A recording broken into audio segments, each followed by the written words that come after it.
เจ็บหนัก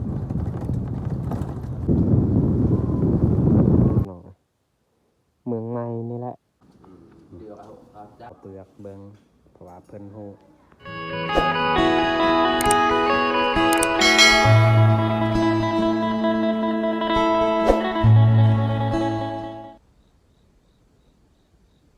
กราบทักทายสบายดีพ่อแม่พี่น้องเบิดสุขุสุขคนยินดีต้อนรับเข้าสู่สองเบาปอสำหรับตอนเช้ามื้อนี้เฮาก็สิลงเมืองกะลึมเนาะเพราะว่ามีเวียกด่วนก็คือเอื้อยของเฮาเจ็บเมืองกะลึมเพิ่นป่วยบางทีเข้าโรงหมอผ่าตัดเนาะจังไดก็รถที่เฮาเสียไปรถคันนี้แหละบ่ฮู้ว่าสิรอดหรือบ่โอ้เพราะว่าบ่มีรถพ่อแม่พี่น้องส่วนคันนั้นก็เมียเบาเปลือกกับลูกชายของเพิ่นก็เฮาไป3คน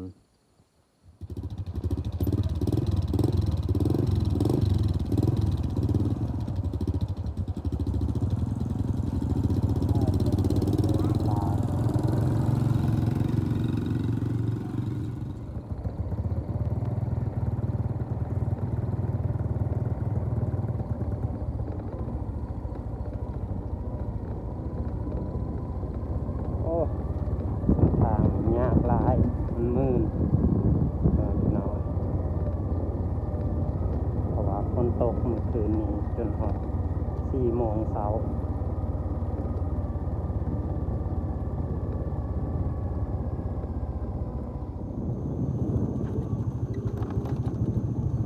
ทางยากจริง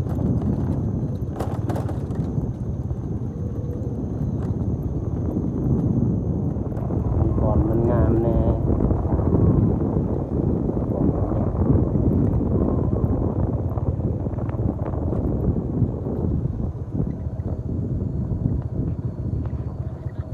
มันมักหลุดยานว่าแบบเอาไปมันถึงงานต้นไม้ที่นี่แหละ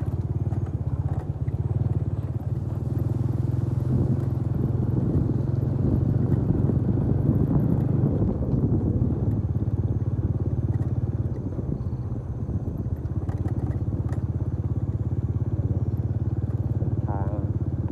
ไปสิฮอดเส้นทางหลวงแหละเส้นทางหลวงนี่ถ้าว่ารถใหญ่มาหลายแหงยากอีกแต่ว่าเส้นทางเฮามีแต่รถจักรนี่แหละด่วนเพราะว่าเราจำเป็นต้องลงเพราะว่าเอื้อยของเฮาเพิ่นเจ็บหนักคือว่าถือผ้าเนาะการคลอดลูกยากเพราะว่าเพิ่นใกล้กำหนดปลายเดือนประมาณ9 เดือนแล้วกำหนดของมันก็คือประมาณ7 เดือน8 เดือนอันนี้มันสิเข้า9 เดือนแหละ9 เดือนปลายจำเป็นถ้าอยู่เมืองกะลึมเขาเจ้าเฮ็ดบ่เป็นจำเป็นเฮาต้องส่งไปแข่งพ่อแม่พี่น้องแต่ว่าบ่ฮู้ระยะทางเงินของเฮามันก็บ่เพียงพอพ่อแม่พี่น้อง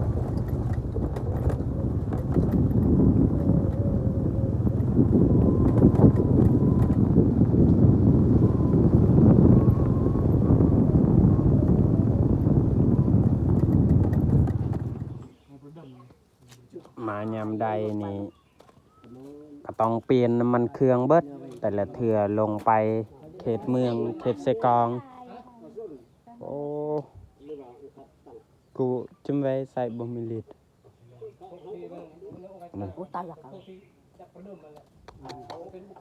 เปลืองเงินหลายคือรถคันใดก็เอาไปแต่ใส่แต่น้ำมันเครื่องเพตลอด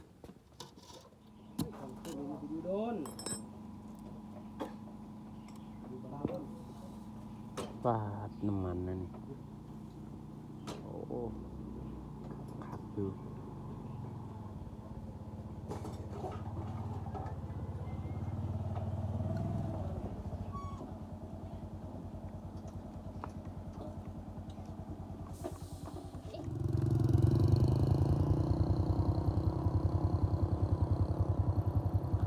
มีแต่พ่อแม่พี่น้องเจอกันอยู่เมืองกะลืมเนาะเมืองกะลืมพ่อแม่พี่น้องเมืองใหม่นี่แหละ แถวคงมอก็คือพอนั้นแหละโอ้บรรยากาศแค่นี้ฝนบ่ตกพ่อแม่พี่น้องส่วนลูกชายเบาเปลือกกับเมียเบาเปลือกไปก่อนแล้วอันนี้รถของเฮายืมออกไปรถอาย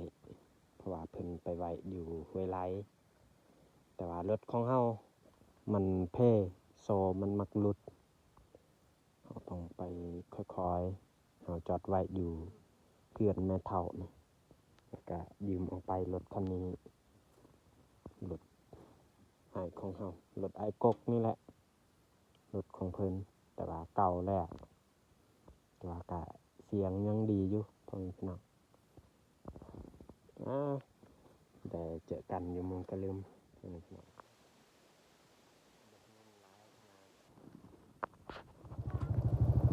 อันนี้จะมาฮอดประตูโค้งเมืองกะลืมวันนี้มีพนักงานขายแต่ว่าเดือนนี้บ่มีไปเลย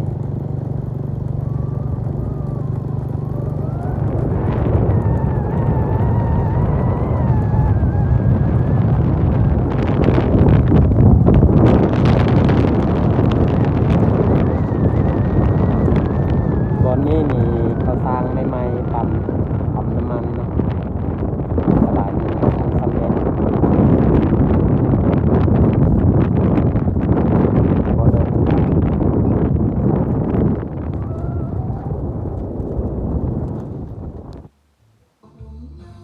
ตอนนี้ก็มาฮอดเมืองกะลืมแล้วอันนี้แหละ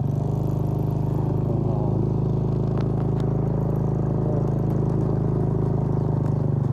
ฮอดจุดนี้ลำบากสุดๆเลย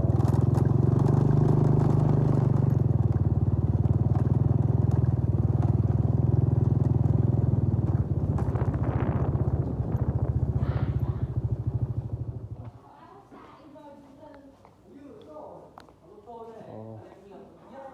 โหพี่อายของเฮา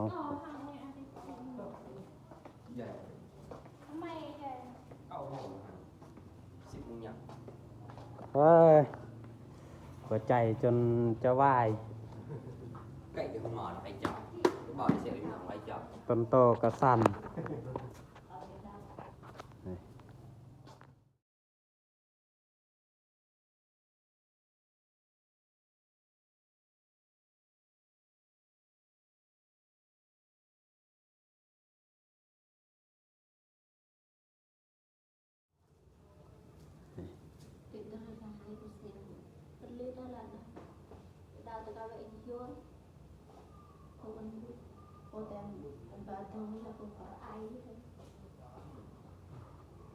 Hãy subscribe cho kênh Ghiền Mì Gõ để không bỏ lỡ เว้ยยำใจเจ็บแต่เขาบ่อยากท้ายเด็กน้อยยันว่ามันปิดสองเนาะพ่อแม่พี่น้อง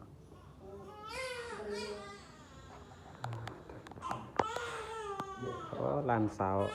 ให้ของหมอโอ้นี่พระเอกมานอนอยู่เมืองกะลืมขอบใจ Nộp FC mẹ ขอบใจให้ป้าไว้ Nộp mẹ นอบขอบใจ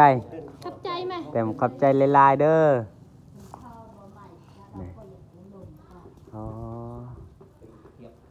เฮากะบ่เคยเข้าไปห้องหมอเมืองกะลืมครั้งแรกเลย แต่ว่าก็บ่ฮู้เส้นทางที่เฮาเข้ามาทางนี้ พอดีมี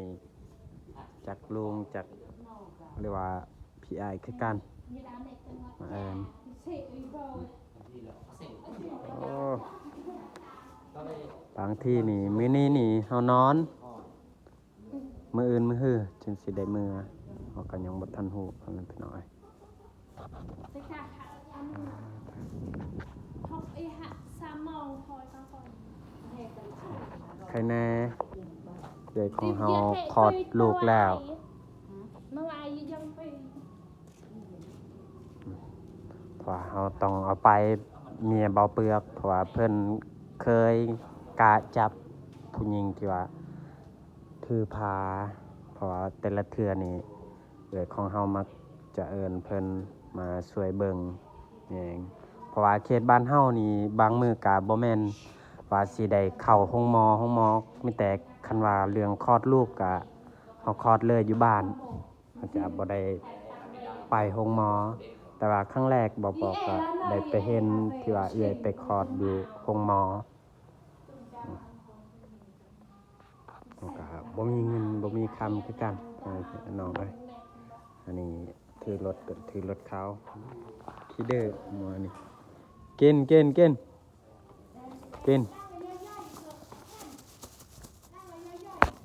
ให้น้าบ่าวไว้ อันนี้บอกอันไหนเอาปลุกเหล็กไว้เอาดูใส่ดู กินเอากิน ไว้ เอากินเลยเอา เสียงมาตอนนี้ จบไปเอาอันนี้มันมีเป็นกระจุกนะ ลูกสายกกเผามากินขนม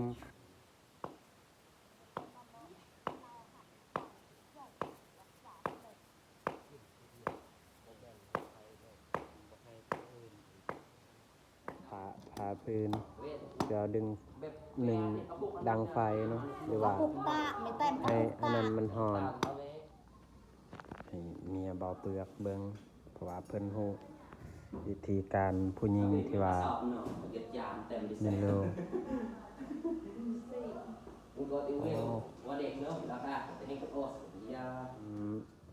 พี่อายเฮ็ดอยู่นี่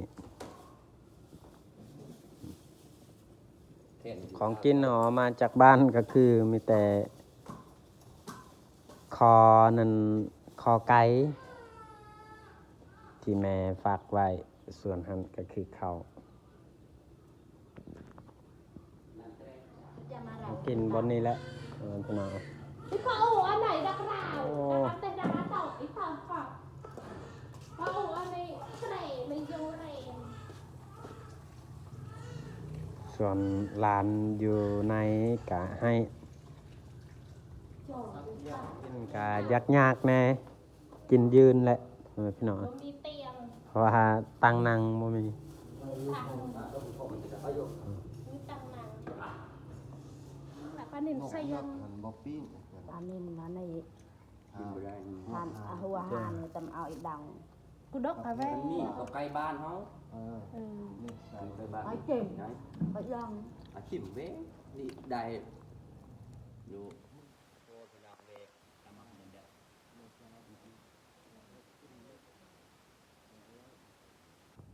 มาดัง ซิวนี่ อันนี้ก็ต้องบักได้จะใส่น้อย บ่ต้นอันนั้นครับ อาซิวมันเอาไอ้ตึก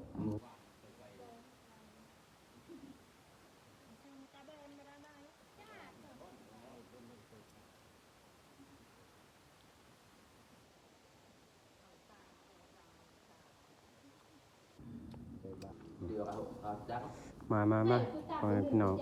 กินยากๆมีตังที่ว่าโต๊ะที่ว่าเฮาตังไว้เขาอ่ะ คุณลุงดองอันมาอยู่มาคุโรติพิโนบาร์โล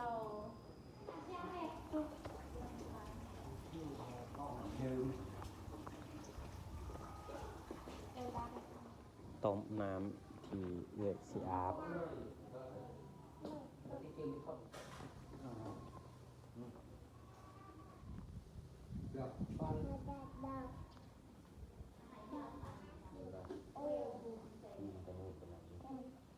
ส่วนหั่นก็คือแมนเขาสร้างใหม่ๆห้องหมอ แต่ว่ายังบ่ทันสำเร็จพ่อแม่พี่น้องอาหารแรงของพวกเฮาบ่มีหยังกินพ่อแม่พี่น้องเอ้ยพักยอดมะอึบรรยากาศยามแลงคนก็ตก โบจะยังอ่ะอันนี้จะบักบาร์โลช่วยหรือบาร์โล เขาก็เริ่มเปิดไฟแล้วนะ อเม ก็คือบอลล้างน้ำบอลเขาล้างมือเนาะอันนี้โอ้ฝนก็ตกพอแม่พี่น้องตกหลายขนาด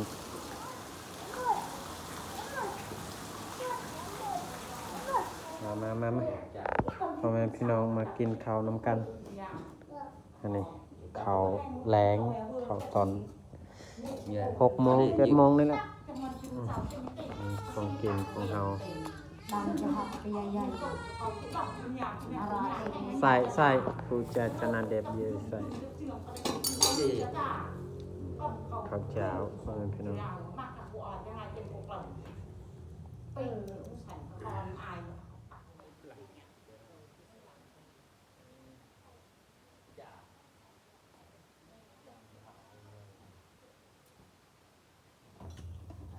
ใหญ่มาก